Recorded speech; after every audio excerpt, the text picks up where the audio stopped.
এখন ছেলেকে যাবো চান করাতে, ফ্রেশ করিয়ে ওকে লাঞ্চ করাবো।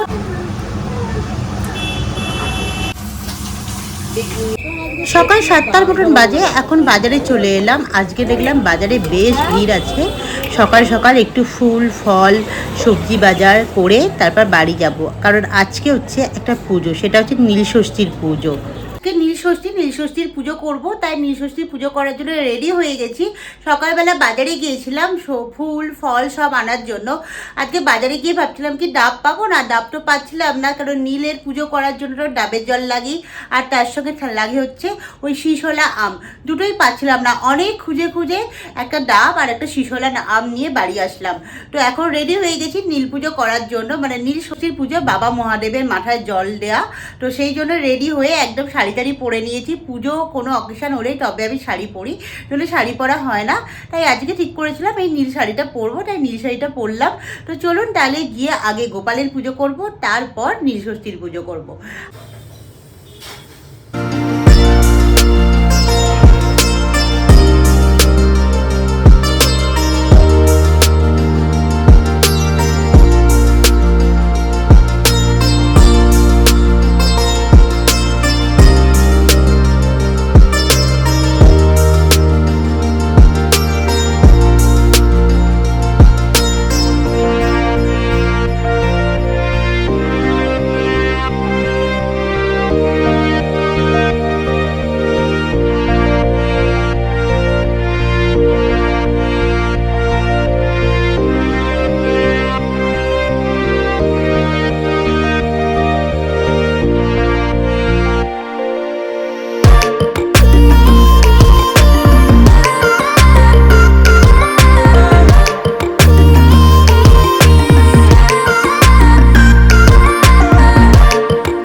আমি পিয়ারি চ্যানেলে সকলকে স্বাগত জানিয়ে আবার একটা নতুন ব্লগ নিয়ে হাজির হয়ে গেলাম।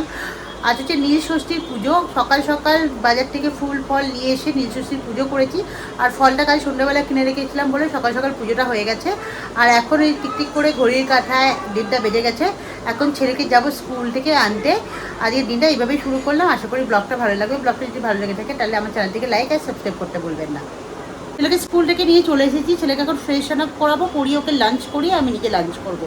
তো লাঞ্চের মধ্যে আজকে যেহেতু নীলষষ্ঠীর উপোস, সেহেতু ওই সাবু মাখা নাহলে লুচি পরোটা খেতে হবে। ছেলে জুড়ে আছে ভাত ডাল আর আলু পোস্ত বানিয়েছিলাম, ওটাই ছেলে খাবে। ওটা ছেলেকে যে লাঞ্চে দিয়ে দেবো। আর আমাদের জন্য আছে ওই পরোটা, তার সঙ্গে আলুর দম করেছে, আর সাবু মাখা আছে। এই দিয়ে আজকে দুপুরের লাঞ্চটা করবো। ভাবলাম মনে আজকে ঠান্ডা খেতে হয়, ঠান্ডাও খেতে হয়, তার সাথে দেখলাম একটু পরোটাও বানিয়েছে, তো সেই সবই খেয়ে আজকে লাঞ্চ করবো। আর বেশ গরমটা আজকে জাঁকিয়ে পড়ছে। দুদিন বেশ গরমটা কম ছিল, আজকে যখন গেলাম ছেলেকে আনতে মারাত্মক লেভেলের গরম বাইরে। গরমটা উপভোগ করি, যেমন ঠান্ডা উপভোগ করেছি, গরমটাও তো উপভোগ করতে হবে না। আর বাইরে এত গাড়ির আওয়াজ, সেটা নেওয়া যাচ্ছে না এই গরমের মধ্যে।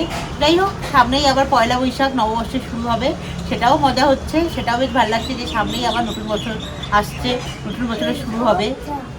স্কুল থেকে আসার সাথে সাথে এগুলো সব ক্লিন করতে দিয়ে দিই একদম। ওয়াশিং মেশিনে পুরো জামা কাপড় দিয়ে দিয়েছি, এবার এগুলো দিয়ে দেবো, দিয়ে একদম টোটাল ক্লিন হয়ে যাবে। আর এই কলারটার মধ্যে একটু দাগ আছে, মানে ওই কলারে যে দাগগুলো হয় ওগুলো হয়েছে, ওই জন্য এই অ্যামিও কোম্পানির এই হোমমেডটা আমি ইউজ করি। অ্যামিওর এটা দিই, তাহলে সব রকমের দাগ এটা ক্লিন হয়ে যায় এই জায়গাটা।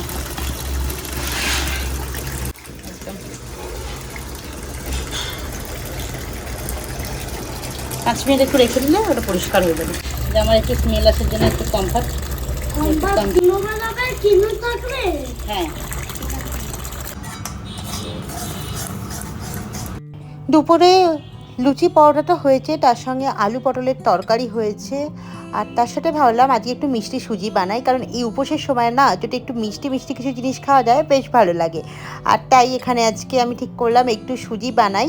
আর এখানে সুজি বানাচ্ছি ভালো করে, একটু ঘি, এলাচ, তেজপাতা দিয়ে আমি একটু সুজি বানাচ্ছি। আর এই সুজিটা না আমি আগে তেজপাতা দিতাম না, এলাচও দিতাম না, এমনি নর্মাল চিনি দিয়ে, গুড় দিয়ে, দুধ দিয়ে যেমন পারতাম করে নিতাম।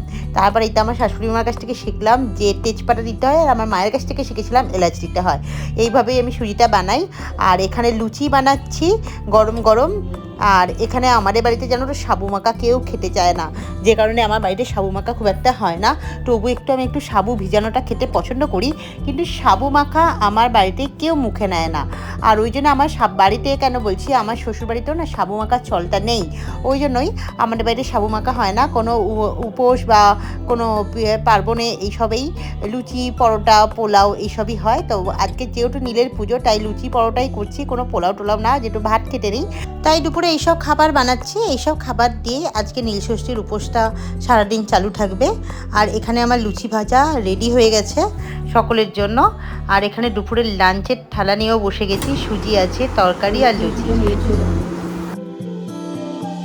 আবার একদিন পরে পয়লা বৈশাখ, তাই সন্ধ্যেবেলা একটু সন্ধ্যে হব টাইমে একটু বেরিয়ে পড়লাম। হাজব্যান্ড অফিস থেকে আসার পরেই ভাবলাম একটু যাই। আর আজকে যেহেতু নিরামিষ, আমার হাজব্যান্ডের মুখটা একটু বেজাল হয়ে গেছে যে নিরামিষ খাবো, তাই গেল মিক্স ভেজ কেনার জন্য, যে মিক্স ভেজ দিয়ে আজকে পরোটা খেয়ে নেবো। তাই এখানে অর্ডার দিয়ে বসে আছি মিক্স ভেজ কেনার জন্য। তো মিক্স ভেজ কিনে আর এখানে যাব লক্ষ্মী গণেশ কিনতে।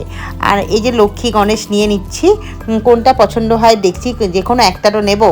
কারণ কালকে পরশুদিন যেহেতু হচ্ছে পয়লা বৈশাখ, আবার কালকে মাঝে প্রচুর ভিড় হবে মার্কেটে, তাই ভাবলাম আজকে একটু সন্ধ্যেবেলা সব ঠাকুর যা লাগবে সব কিনে রেখে দিই। তাই এখানে এসেছি দোকানে সব কিছু জোগাড় নিয়ে নিতে। আমার এখানে লক্ষ্মীগঞ্জ নেওয়া হয়ে গেছে, ওই বক্সের মধ্যে আছে, আর যা যা লাগবে সব নেওয়া হয়ে যাচ্ছে। আর ওই পতাকাগুলো আমি জিজ্ঞাসা করছি কিসে লাগবে, বলছে রামনবমীর পুজোর দিনকে এই পতাকাগুলোকে নেয়। তো আমার ছেলের দেখে বেজায় মাথা ধরলো যে এই সবগুলো নেবে, তাই ও একটা এই যে নিয়ে নিল ছোট করে। আর আমি এখানে একটু মালা নিয়ে নিচ্ছি, ঠাকুরের ওড়না নিয়ে নিচ্ছি। এইসব নিয়ে তারপর বাড়ির পথে রওনা দিলাম।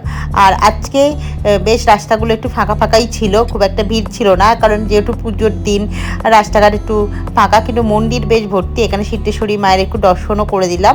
আর যাবার সময় দেখলাম রাস্তার দু সাইড দিয়ে বেশ মা অন্নপূর্ণাকে নিয়ে যাওয়া হচ্ছে, মানে সেই দুর্গা পুজোর একটা ফিল আসছে যে পুজো আসছে ব্যাপারটা।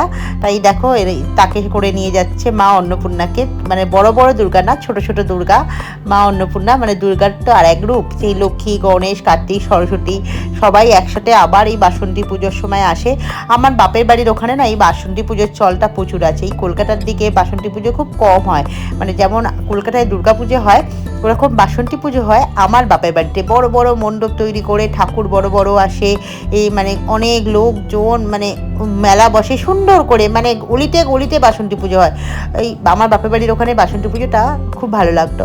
এখন যাওয়া হয় না, মিস করি। ঠিক আছে চলো, তো বাড়ি ফিরে এখানে এখন ডালিয়া বসিয়েছি।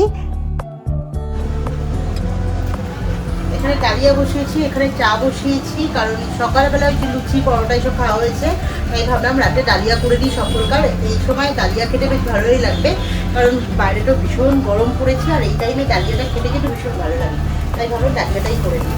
বাড়ির সকলের জন্য ডালিয়া করছি। আর সকালবেলা একটু গোবিন্দভোগ চালের খিচুড়ি বানিয়েছিলাম, ওটা শুভ আর আমার ছেলে দুজন মিলে খেয়ে নেয়।